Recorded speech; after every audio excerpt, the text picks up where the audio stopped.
오늘도 우리 함께 예배하고 말씀 듣는 모든 성도들에게 하나님께서 말씀의 은혜와 능력으로 함께 해주시기를 간절히 축복합니다. 오늘도 말씀을 들을 때 이 말씀이 잘 들려지고 또 말씀이 깨달아지고 말씀이 믿어지고 말씀대로 살고 싶은 마음이 들고 말씀대로 살아서 말씀대로 은혜와 복을 누리는 우리 모든 새샘 가족들이 될 수 있기를 간절히 축복합니다. 오늘도 계속해서 이 빌립보서의 말씀을 중심으로 그리스도의 복음에 합당하게 생활하라, 이런 제목으로 말씀을 드리며 은혜를 나누려고 합니다. 빌립보 교회는 앞에서 우리가 살펴보았습니다마는 바울의 기쁨이 될 정도로 아주 모범적인 교회였습니다. 첫날부터 이제까지, 처음 주님을 믿을 때부터 지금까지 변함없이 주님을 믿고 섬기면서 복음을 위한 일에 참여했습니다. 바울은 그것을 생각할 때 얼마나 감사하고 기뻤는지 모릅니다. 그런데 이번에는 그러한 빌립보 교회 성도들을 향해서 복음으로 합당한, 그리스도의 복음에 합당한 생활을 하라, 이렇게 말씀을 합니다. 여기서 우리가 주목해 봐야 할 단어가 합당하게 생활하라입니다. 여러분, 거기에 생활하라, 여기에 동그라미를 쳐놓으시기를 바랍니다. 빌립보 교회 성도들은 지금까지 복음을 위한 일에 참여했습니다. 잘 해왔습니다. 복음을 믿을 뿐만 아니라 복음을 잘 전했습니다. 또 바울의 선교 활동도 적극적으로 도왔습니다. 또 교회도 잘 세워갔습니다. 그러나 바울은 여기에서 그치지 말고 이번에는 일이 아니라 생활하라, 합당하게 생활하라, 이것을 강조하고 있습니다. 복음을 위한 일에 참여하는 데서 그치지 말고 그리스도의 복음에 합당하게 생활하라, 생활할 것을 강조했다는 말씀입니다. 여러분, 일을 잘하는 것과 생활을 잘하는 것은 좀 차이가 있습니다. 일은 잘하는데 생활이 엉망인 사람들이 있잖아요. 직장에서 보면 맡은 일은 잘해요. 근데 직장 생활이 엉망인 사람이 있지 않습니까? 그래서 이 동료들과 별일도 아닌데 갈등을 일으키고 괜히 경쟁의식을 가지고 피곤하게 만들고 또 쓸데없는 말을 해가지고 분위기를 해치는 그런 직원들이 있지 않습니까? 일은 잘하는데, 일은 그런 대로 하는데 생활이 안 되는 거예요. 근데 여러분, 교회에서도 마찬가지입니다. 예수님을 주님으로 고백했어요. 예배도 참석을 합니다. 또 교회에서 어떤 일을 할 때 일을 잘 하기도 해요. 근데 이 신앙생활, 교회 생활이 잘 안 되는 분들도 있더라는 것입니다. 매사에 불평이 많고 또 기본적인 예의가 없고 안 해도 될 말을 해가지고 사람들의 마음에 상처를 주고 좀 그냥 지나가면 될 일을 꼭 끄집어내가지고 갈등을 일으키는 이런 교인들도 있더라는 것입니다. 우리 교회는 없고요, 저 너머 교회에 있더라고요. 믿음은 있는 것 같은데 생활이 안 되는 거예요. 교회에서 예배 드릴 때는 점잖게 예배를 잘 드립니다. 그런데 예배 드리고 집에 가서는 가족들에게 함부로 말하고 폭력을 행사하기도 합니다. 또 직장에 나가서 일할 때는 다른 사람에게 피해를 주는 것을 아무렇지도 않게 생각하고 또 때로는 사기를 치는 사람도 있어요. 주일날은 예배하고 평일날은 직장에 가서 일하면서 사기를 친다면 그거 어떻게 하겠습니까? 생활이 안 되는 거예요. 생활이 엉망인 것입니다. 성도 여러분, 사회에서나 교회에서나 일도 잘해야 되지만 합당하게 생활해야 한다는 것을 기억해야 됩니다. 예배도 잘 드려야 되지만 교회 안에서, 가정에서, 직장에서 합당하게 생활하는 것이 중요하다는 것을 잊지 마시기를 바랍니다. 저와 여러분은 합당하게 생활하고 있습니까? 믿음을 묻는 것이 아닙니다. 일을 잘하느냐 이것을 묻는 것이 아닙니다. 합당하게 생활하고 있느냐 이것을 묻는 것입니다. 직장생활, 가정생활, 교회생활에서 그리스도의 복음에 합당하게 생활하고 있느냐 하는 것입니다. 예배드릴 때뿐만 아니라 모든 일상생활 속에서 믿는 사람답게 생활하고 있느냐, 하나님의 말씀을 배운 사람답게, 하나님 말씀을 알고 있는 사람답게 생활하고 있느냐 하는 것을 우리 자신에게서 돌아보아야 되겠습니다. 여러분, 그리스도의 복음에 합당하게 생활하는 것이 왜 중요할까요? 왜 바울은 이것을 가르치고 있을까요? 그것이 신앙의 진실성을 보여주기 때문입니다. 마태복음 7장을 보면 예수님께서 아주 명쾌하게 잘 말씀을 해주셨는데요, 마태복음 7장 17절 18절 말씀을 제가 읽어드리겠습니다. 한번 잘 들어보시기 바랍니다. 이와 같이 좋은 나무마다 아름다운 열매를 맺고 못된 나무가 나쁜 열매를 맺나니 좋은 나무가 나쁜 열매를 맺을 수 없고 못된 나무가 아름다운 열매를 맺을 수 없느니라. 예수님께서 나무의 예를 들어서 말씀하셨는데 여기서 나무는 근본을 말합니다. 정체성을 말합니다. 그 사람이 어떤 사람이냐, 그 사람의 믿음이 어떤 믿음이냐를 말하는 것입니다. 열매라는 것은 나타나는 모습, 생활을 말합니다. 그러니까 나무가 좋아야 좋은 열매를 맺을 수 있듯이 신앙인도 근본 믿음이 좋아야 아름다운 신앙생활을 할 수 있다는 말씀입니다.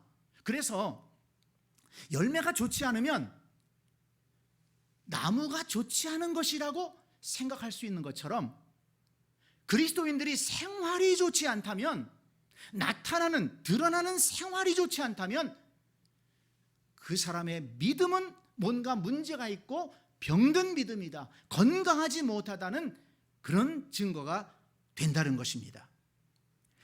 예를 들어서 과수원을 하는 한 농부가 묘목상에 가서 좋은 나무라고 소개를 받아서 묘목을 하나 사가지고 왔습니다. 잘 심어서 돌봐주었습니다. 그랬더니 이 나무가 잘 자라는 거예요. 아주 튼실하게 자랍니다. 가지도 뻗고 잎도 많이 납니다. 농부는 기대하지 않겠어요? 참 좋은 열매를 맺겠구나. 그런데 웬걸 열매를 맺고 보니까 아주 형편이 없어요. 열매도 작고 아주 맛도 없습니다. 자, 여러분, 그렇다면 그 나무가 좋은 나무인가요? 나쁜 나무인가요? 그 농부는 그 나무를 계속해서 잘 돌봐줘야 됩니까? 아니면 뽑아버리고 다른 나무를 심어야 되겠습니까? 예수님은 마태복음 7장 20절에서 계속 말씀합니다. 이러므로 그들의 열매로 그들을 알리라. 그 나무가 정말 좋은 나무인지, 건강한 나무인지, 앞으로 계속 키워야 될 나무인지 어떻게 알 수 있느냐? 열매를 통해서 알 수가 있다는 것입니다. 열매가 그 나무의 본질을 보여준다는 것입니다. 그렇다면 여러분, 생활이 좋지 못하다는 것은 무엇을 의미합니까?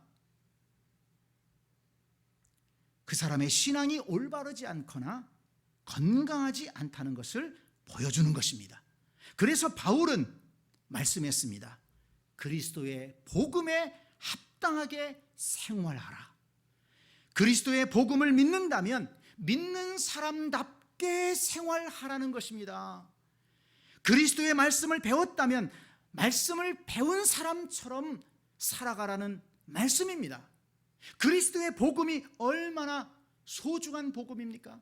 십자가를 통해서 이루신 그 사랑의 복음, 하나님께서 그의 아들을 이 땅에 보내서 이루신 그 영광스러운 복음, 그 그리스도의 복음을 믿는다면 그 복음을 믿는 사람답게 살아가야 한다. 바울은 이것을 강조하고 있는 것입니다.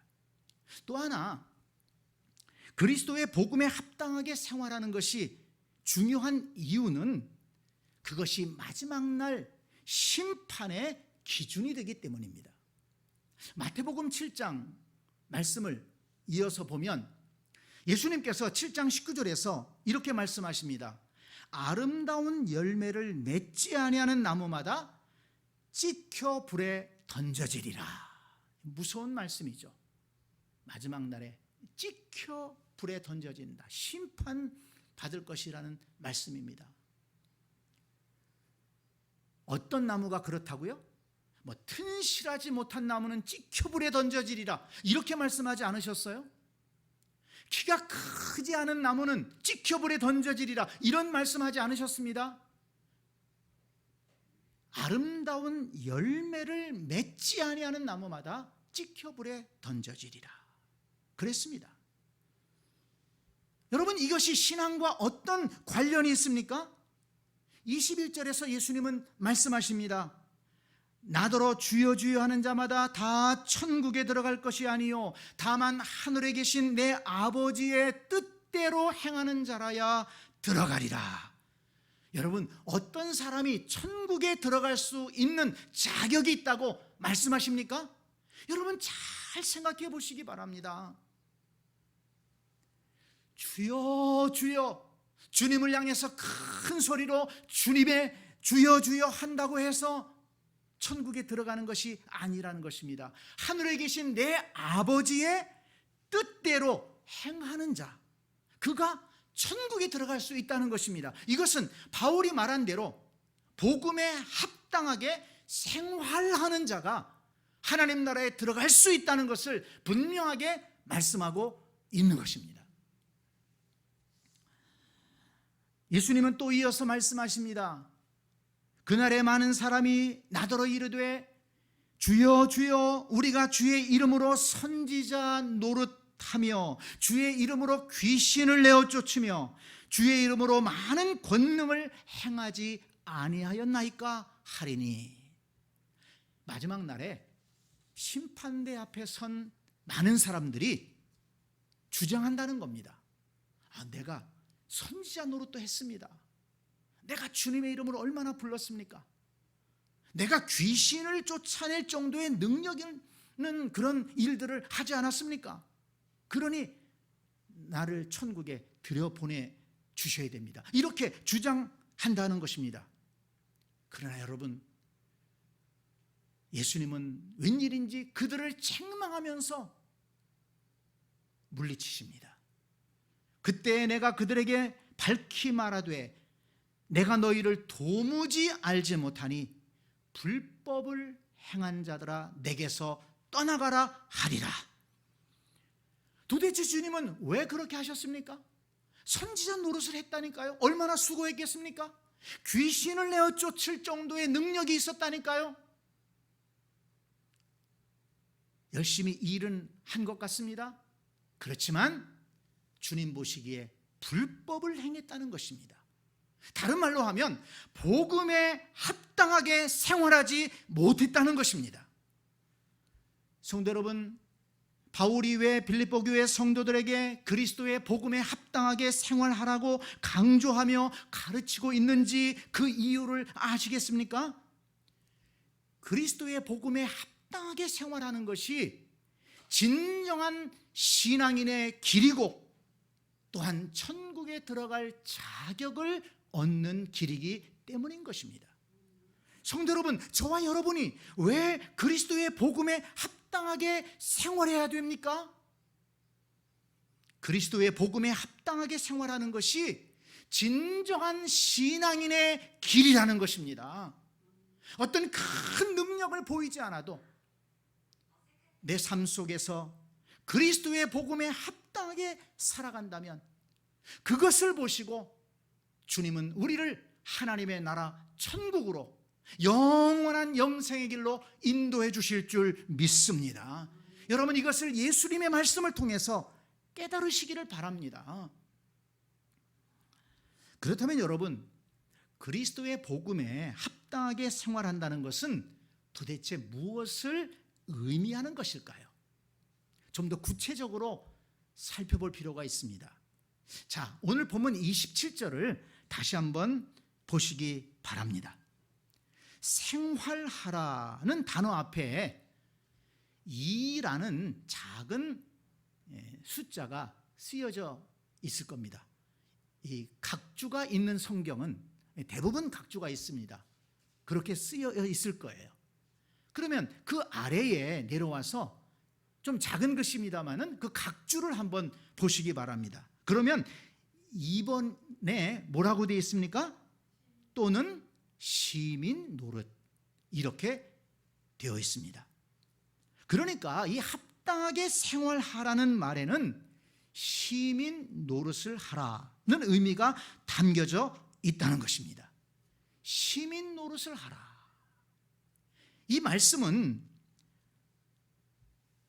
금방 빌립보서 3장 20절을 기억하게 합니다. 그러나 우리에게 시민권은 하늘에 있는지라 거기로부터 구원하는 자 곧 주 예수 그리스도를 기다리노니 그랬습니다. 바울은 빌립보 교회 성도들에게 우리의 시민권은, 너희의 시민권은 하나님 나라에 있다, 이것을 강조해서 말씀했습니다. 바울이 이처럼 시민권을 말하면서 시민 노릇을 의미하는 단어를 사용하면서 복음에 합당하게 생활해야 된다라고 말씀한 것은 그 당시에 빌립보는 로마의 중요한 식민지였고, 그래서 빌립보에는 로마 시민권을 가진 사람들이 아주 많이 이주해서 살고 있었습니다. 그들은 이 로마 시민이라는 로마의 시민권을 가졌다는 사실을 굉장히 자부심을 가졌고 자랑스럽게 생각했습니다. 그리고 또 로마 시민으로서의 많은 특권을 누리며 살았습니다.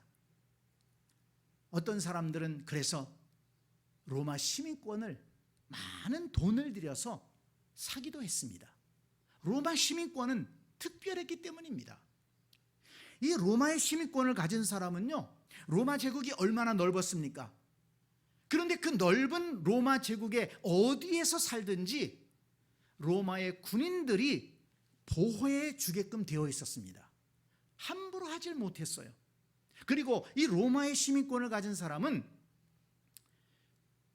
범죄를 했더라도, 어떤 잘못을 저질렀었더라도 함부로 처벌을 할 수가 없습니다. 정당한 재판을 받아야 했고요, 심지어 그 재판을 받을 때 만족하지 않으면 황제에게 상소할 수 있었습니다. 그러면 로마 제국에 어디에 있든지 로마로 데려다가 황제에게 재판을 받도록 했다는 것입니다.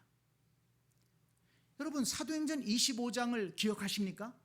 거기 보면 바울이 예루살렘에서 과격한 유대인들에게 공격을 받아서 위험에 빠지지 않습니까? 그때 바울을 보호해 준 사람들이 누군가 하면 로마의 군인들입니다. 바울이 로마 시민권을 가진 사람이라는 것을 알고 깜짝 놀라서 바울을 보호해 줍니다. 그리고 바울이 나는 가이사에게 가서 재판을 받겠다, 이렇게 상소했기 때문에 로마 군인들이 바울을 호위해서 배를 타고 지중해를 건너서 로마에까지 데리고 가서 로마 황제에게 재판을 받도록 했고, 그런 와중에서 로마의 감옥에 시위대 안에 갇혀 있으면서 빌립보서를 기록한 것입니다. 그러니까 이 빌립보 사람들은 로마의 시민권이 가지는 그 의미와 그 특권과 의무에 대해서 잘 알고 있었습니다. 바울은 그 시민권이라는 의미가 어떤 것이라는 것을 알고 있는 그 빌립보 교회 성도들을 향해서 너희가 이 땅에서 로마의 시민권을 가지고 살고 있지만 영적으로는 하나님 나라의 시민권을 가진 사람들이다. 그러므로 하나님 나라의 시민권을 가진 사람답게 하나님 나라의 시민 노릇을 하며 살아야 된다. 이것을 그들에게 강조한 것입니다. 빌립보 교회의 성도들은 바울이 지금 무엇을 말하고 있는가를 바로 알아차렸을 것입니다. 왜냐하면 그들은 시민권의 특권과 의무를 아주 잘 알고 있었기 때문입니다. 성도 여러분, 이 로마 시민권을 가진 사람은 많은 특권을 누렸습니다. 그러나 동시에 이 로마의 시민권을 가진 사람은 황제를 주님으로 부르면서 어디에 있든지 로마의 법을 따르고, 그리고 로마를 위해서, 로마를 세워가기 위해서 절대적으로 충성하는 의무를 다해야 했습니다. 만약에 황제의 이름을 함부로 부른다든지 또는 로마에 저항하는 반역자는 가장 무서운 형벌로 처형하도록 법이 정해져 있었습니다.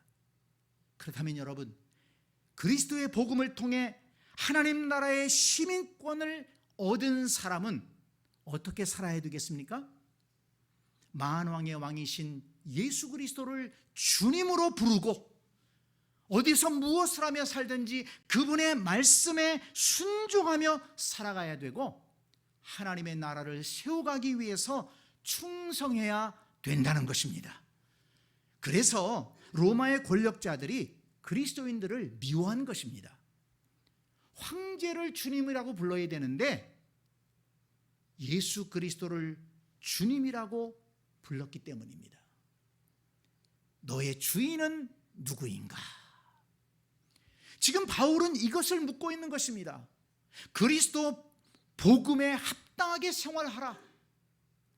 여기에 깔려있는 이 얘기는 무엇인가 하면 너의 주인은 누구인가?